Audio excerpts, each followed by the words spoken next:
গাজায় মানবিক বিপর্যয় এখন চরমে। ক্ষুধার তাড়নায় থাকা শিশুদের গোনা যাচ্ছে শরীরের হার। শুধু শিশুরাই নয়, অনাহারে দিন পার করছেন প্রাপ্তবয়স্করাও।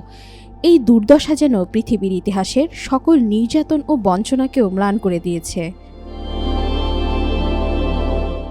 বিশ্বের উন্নত দেশগুলোতে প্রতিদিন প্রচুর পরিমাণে খাবার অপচয় হলেও এক টুকরো রুটির জন্য গাজায় জীবন বাজি রাখছে কেউ কেউ। জাতিসংঘের বিশ্ব খাদ্য কর্মসূচির তথ্যমতে গাজায় প্রতি ৩ জনের একজন দিনের পর দিন না খেয়ে থাকছে। পুষ্টিহীনতাও ভয়ঙ্করভাবে বৃদ্ধি পাচ্ছে। প্রায় ৯০,০০০ নারী ও শিশুর জরুরি চিকিৎসা সেবার প্রয়োজন রয়েছে।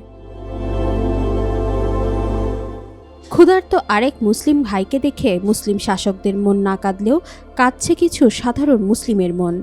তাই তো তারা চেষ্টা করছেন একটু খাবার পাঠানোর। সম্প্রতি এক মিশরীয় মুসলিম প্লাস্টিক বোতলে খাবার ভরে গাজার উদ্দেশ্যে সমুদ্রে নিক্ষেপ করেন। এমন একটি ভিডিও ভাইরাল হয়েছে সামাজিক মাধ্যমে। ওই ভিডিওতে দেখা গেছে তিনি কাঁদতে কাঁদতে বলছেন, ক্ষমা করো ভাইরা, আমরা তোমাদের জন্য কিছুই করতে পারছি না। আন্তর্জাতিক গণমাধ্যম বলছে বিশ্বের সবচেয়ে ক্ষুধার্ত এলাকা এখন গাজা। গাজা বর্তমানে ভয়াবহ দুর্ভিক্ষের কবলে পড়েছে। বিপুল পরিমাণ খাদ্য, বিশুদ্ধ পানি ও ঔষধ গাজার সীমান্তে আটকে আছে।